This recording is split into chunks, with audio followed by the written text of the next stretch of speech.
Bonjour et bienvenue sur ce tutoriel proposé par Anstelos.com. Aujourd'hui, nous allons apprendre à faire des noirs et blancs. Il existe différentes méthodes pour faire des noirs et blancs. Il existe des méthodes dites destructives, donc qui vont détruire les informations contenues dans l'image, et des méthodes dites non destructives qui vont nous permettre de revenir en arrière et nous allons le voir, d'être beaucoup plus souple au niveau des réglages de l'image et des types de noir et blanc choisis. Donc ici nous avons une image qui est en RVB, donc image mode couleur RVB. Ça veut dire qu'elle est composée de plusieurs couches d'informations. Elle est composée de couches de bleu, vert et de rouge. Et la totalité de ces couches crée une image en couleur, donc RVB. C'est-à-dire une image qui est conçue pour les appareils électroniques et les moniteurs.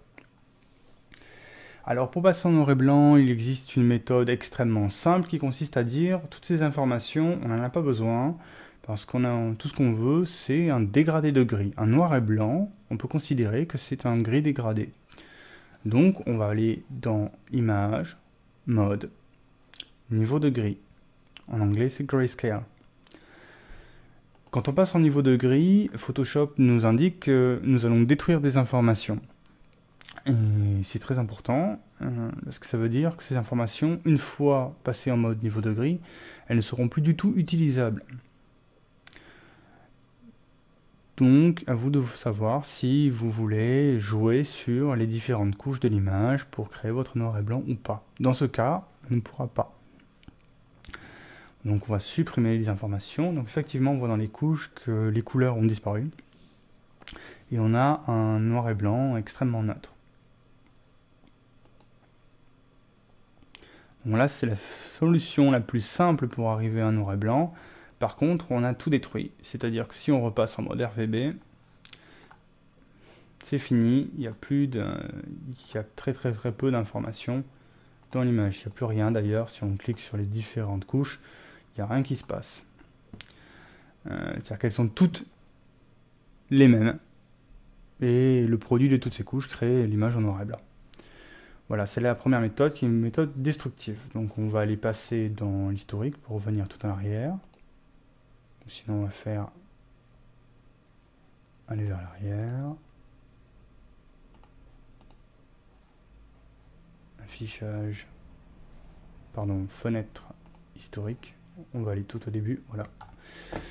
On est reparti au départ. Donc il existe d'autres méthodes destructives pour faire des noirs et blancs. La méthode la plus simple, sans même passer par les calques, ça consiste à désaturer l'image.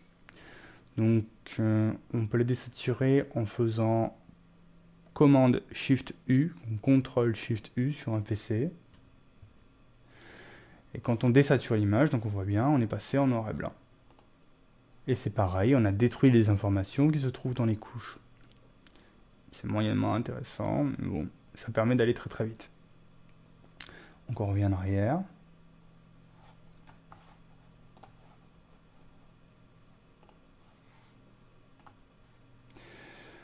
Autre méthode qui est proposée par certains photographes pour faire des noirs et blancs toujours de façon destructive, que je déconseille extrêmement fortement parce que c'est un noir et blanc qui est différent de celui dont on vient de voir à l'écran. Il s'agit de faire passer l'image en mode lab, d'utiliser comme seule couche la couche de luminosité. On sélectionne l'image, on copie, on ferme l'image.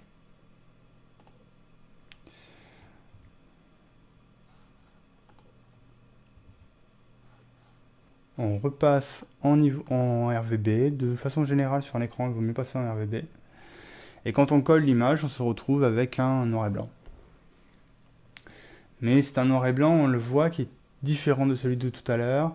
Bon, selon les images, c'est plus frappant parce que en fait, on utilise une couche de lumière et on bannit toutes les couches de couleurs qui sont donc dans le mode lab. Voilà pour toutes les méthodes dites destructives, puisque à chaque fois, on a transformé l'information d'origine et il ne reste plus du tout de couleur à l'intérieur du fichier. Donc dans un deuxième tutoriel, nous allons apprendre à faire des noirs et blancs de manière non destructive. Et vous allez pouvoir voir que c'est beaucoup plus souple. Je vous remercie de m'avoir suivi.